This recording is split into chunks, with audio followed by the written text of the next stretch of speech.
Hello, मैं movies unlocked Hindi आज आपको एक फ़िल्म एक्सप्लेन करूंगी जिसका नाम रन है। Spoilers ahead.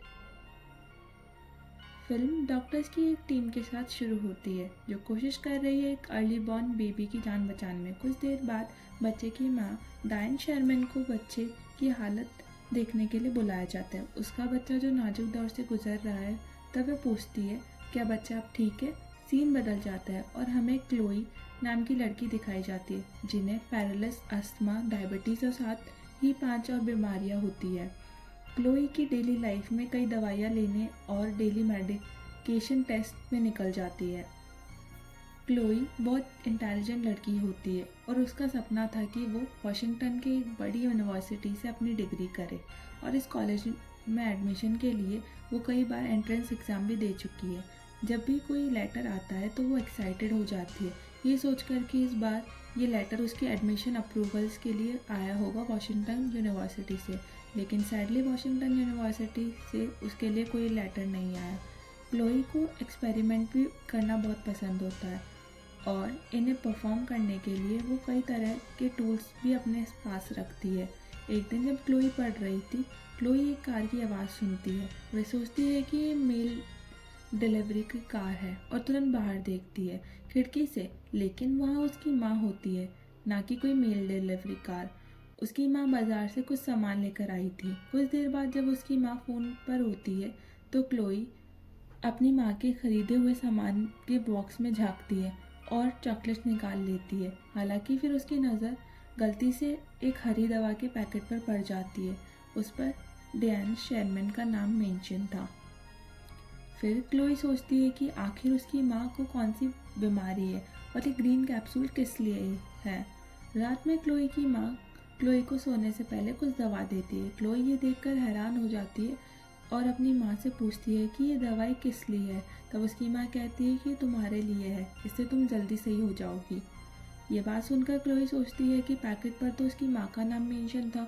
सोचते सोचते क्लोई इस मेडिसिन को खा लेती है और सो जाती है। अगले दिन क्लोई को क्यूरियोसिटी होती है और वो उस ग्रीन कैप्सूल्स के बॉक्स को फिर से पढ़ने का सोचती है। दवा कैबिनेट में होती है। वो ग्रीन कैप्सूल्स वाले बॉक्स को उतारती है। दवा के नाम पर ट्राइगॉक्सिन छपा होता है, लेकिन इस बार वो और ज़्यादा कंफ्यूज हो जाती है क्योंकि इस बार पैकेट पर उसका नाम लिखा हुआ था। वह अपने नील से उस स्टिकर को उतारने की ट्राई करती है। तब वो देखती है कि इस पर नीचे एक और मेन स्टिकर था जिस पर उसकी माँ का नाम लिखा था। रात में क्लोई के सोने से पहले उसकी माँ फिर से आती है और उससे एक और ग्रीन कैप्सूल दे जाती है, लेकिन इस बार क्लोई उस कैप्सूल को नहीं खाती और इसे टेस्ट के लिए वापस ले जाती है। उसकी माँ के सोने के बाद क्लोई खोजने के लिए तुरंत नीचे जाती है, उसकी कंप्यूटर के मीडियम से ट्राइगॉक्सिन के बारे में जानकारी लेना। लेकिन सैडली उसका ब्राउज़र कुछ रिजल्ट नहीं दिखा रहा था क्योंकि इंटरनेट नहीं चल रहा था। अगले दिन क्लोई रैंडम लोगों को कॉल करती है और उनसे ट्राइगॉक्सिन के बारे में इंटरनेट पर लिखी बातें पूछती है, लेकिन इन्फॉर्मेशन मिलने के बाद वो हैरान भी हो जाती है। उसे पता चलता है कि ट्राइगॉक्सिन एक लाल गोली है, हरी नहीं। क्लोई को शक होने लगता है कि उसकी माँ कुछ कर रही है उसके साथ। क्लोई अभी भी दवा के बारे में जानकारी जानना चाहती थी और इसलिए वह बहाना बनाती है और इसकी माँ को सिनेमा जाने के लिए पूछती है। मूवी के दौरान क्लोई डियाना से कहती है कि उसे वॉशरूम जाना है और वॉशरूम के बहाने क्लोई सिनेमा छोड़ देती है और सीधे पास की फार्मेसी में जाती है। वह फार्मासिस्ट से हरे रंग वाली दवाई के बारे में सवाल करती है जो उसकी माँ द्वारा दी गई थी। वह पूछती है कि ये क्या है और किस चीज़ की दवा है। फार्मासिस्ट दवा देखता है और कहता है ये दवा आमतौर पर डॉक्टर के लिए यूज की जाती है। इस बात को सुनकर क्लोई हैरान है, उसकी दुनिया मानो उलट पुलट हो गई हो। वह फिर पूछती है अगर इस इंसान को दी जाए ये दवा तो उसका क्या रिएक्शन होगा। फार्मासिस्ट बताती है अगर लोग इस दवा का सेवन करते हैं तो वो इंसान पैरालिसिस एक्सपीरियंस करते हैं। अचानक डियाने घबराहट में आ जाती है और तुरंत एक इंजेक्शन क्लोई को लगा देती है और बेहोश की हालत में उसे घर ले जाती है। बाद में घर में डियाने घबराने लगती है और इसलिए वह क्लोई को एक कमरे में बंद कर देती है और वह बाहर चली जाती है एक नई दवाई जिससे वो क्लोई को पैरालाइज कर सके। क्लोई जागती और महसूस करती है कि उसकी माँ ने उसे एक कमरे में बंद कर दिया है। क्लोई एक इंटेलिजेंट लड़की है, इसलिए उसके पास दरवाज़ा खोलने के लिए कुछ तरकीबें हैं। अनलकीली उसकी माँ ने पहले ही ये अनुमान लगा लिया था और वह वहाँ से ज़्यादा सिक्योरिटी कर गई थी। लेकिन क्लोई इतनी आसानी से हार नहीं मानने वाली थी। क्लोई अपने एक साइंटिफिक आइटम का यूज़ करती है और वह फिर खिड़की से बाहर आती है और रेंगती है अगले कमरे में जाने के लिए उसके घर की छत से, और अपने बुद्धि और साइंस की हेल्प से अगले कमरे में घुस जाती है। कुछ देर बाद वह उसका अस्थमा का दौरा महसूस करती है और अनफॉर्चुनेटली वो अपना इनहेलर भी पहले वाले रूम में भूल गई थी। अब क्लोई कोशिश कर रही है कांपती सांस के साथ रेंग कर उसके कमरे तक पहुंचने के लिए। अपने कमरे में पहुंचकर वह तुरंत इनहेलर का इस्तेमाल करती है। क्लोई तुरंत अपनी व्हीलचेयर पर बैठ जाती है और अपने घर से भागने के लिए दौड़ पड़ती है। हालांकि क्लोई जिस एलिवेटर से सीढ़ियों से ऊपर से नीचे जाती थी वो उसकी माँ ने ख़राब कर दिया था। वह फिर एंड में व्हीलचेयर को सीढ़ियों से नीचे फेंक देती है और खुद भी वह नीचे फिसल जाती है। जब वह गिरती है क्लोई को एक चमत्कार महसूस होता है कि वह अपना पैर महसूस कर सकती है और उसे चल भी सकती है, क्योंकि कल रात उसने वो ग्रीन कैप्सूल्स की दवा नहीं ली थी जो उसकी माँ ने उसे लंबे समय से दे रही थी। इन बातों को सोचकर उसे कंफर्म हो जाता है कि उसकी माँ एक साइकोपैथ है। क्लोई तुरंत अपनी व्हीलचेयर पर बैठ जाती है और अपने घर से बाहर सड़क के रास्ते चली जाती है। अचानक क्लोई को एक कार की आवाज़ सुनाई देती है जो उसके घर की ओर आ रहा है। क्लोई डरती है कि कहीं उसकी माँ की कार नहीं है और तुरंत छिप जाती है, लेकिन फिर उसे पता चलता है कि डिलीवरी बॉय की कार है जो लेटर्स बांटता है। क्लोई उसी मोमेंट वहाँ से बाहर आती है और डिलीवरी बॉय की गाड़ी के आगे आ जाती है उसको रोकने के लिए, और बहुत क्लोज कॉल पर वो गाड़ी रुक जाती है। डिलीवरी बॉय अपनी वैन से बाहर निकलता है और क्लोई से पूछता है कि क्या हुआ, ऐसा अचानक आके क्यों आए गए तुम। क्लोई बस कहती है मेरी मदद करो। जब डिलीवरी बॉय क्लोई की मदद कर रहा था तभी उसकी माँ की कार अचानक गुजरती है और वो डियाने वहाँ तुरंत पहुँच जाती है। डियाने डिलीवरी बॉय से पूछती है कि क्या हुआ क्लोई को, और डियाने कहती है कि मुझे क्लोई को घर लेकर जाने दो। लेकिन डिलीवरी बॉय कहता है क्लोई ऐसा नहीं चाहती, क्लोई पुलिस स्टेशन जाना चाहती है। डियाना अपनी बेटी को वापस घर लाने की कोशिश करती। इवन डियाना उस डिलीवरी बॉय को किडनैपिंग का केस करने के लिए भी धमकी देती है, लेकिन वो डियाने की एक नहीं सुन रहा था। और जब डिलीवरी बॉय क्लोई को वैन में लेकर जा रहा था डियाना ने हमला कर दिया और वह बेहोश हो गया था।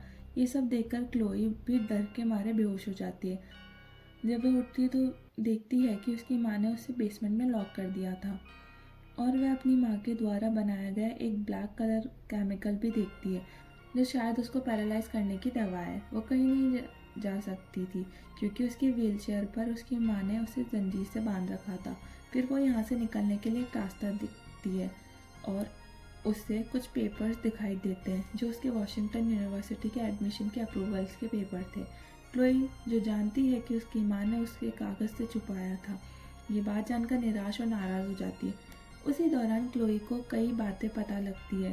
तस्वीरें दिखा रही है कि वह एक स्वस्थ हुआ करती थी और पैरालाइज नहीं थी, और इससे भी ज़्यादा सरप्राइजिंग बात ये थी कि वह एक कागज़ देखती है जो कि एक डेथ सर्टिफिकेट होता है। क्लोई नाम का एक बच्चा जो जन्म होने के 2 घंटे पहले ही मर गया था, और साथ ही में एक न्यूज़पेपर की कटिंग भी थी जिस पर लिखा था कि उसी हॉस्पिटल में एक बच्चे किडनैप भी हुआ था उसी दौरान। उस टाइम क्लोई को रियलाइज़ होता है कि वह डियाने की रियल डॉटर नहीं है और वह वही बच्चा है जो उसके रियल पेरेंट्स से चुराया गया था। अब हमें ये पता चलता है कि फिल्म की स्टार्टिंग में डियाने के बच्चे को दिखाया गया था और वह जिंदा नहीं रह पाया, और उसकी वजह से डियाना इतनी निराश हो गई है कि उसने किसी और के बच्चे का किडनैपिंग कर ली थी। फिर उसी मोमेंट पर डियाने वहाँ आती है और उसे बताती है कि वह उसकी रियल माँ नहीं है, लेकिन वो क्लोई से बहुत प्यार करती है और उसे कभी दूर नहीं जाने दे सकती। इसलिए दवाओं के साथ डियाने ने क्लोई को पैरालाइज बना दिया। वह क्लोई को ये सब भूल जाने और रूम में वापस आ जाने के लिए कहती।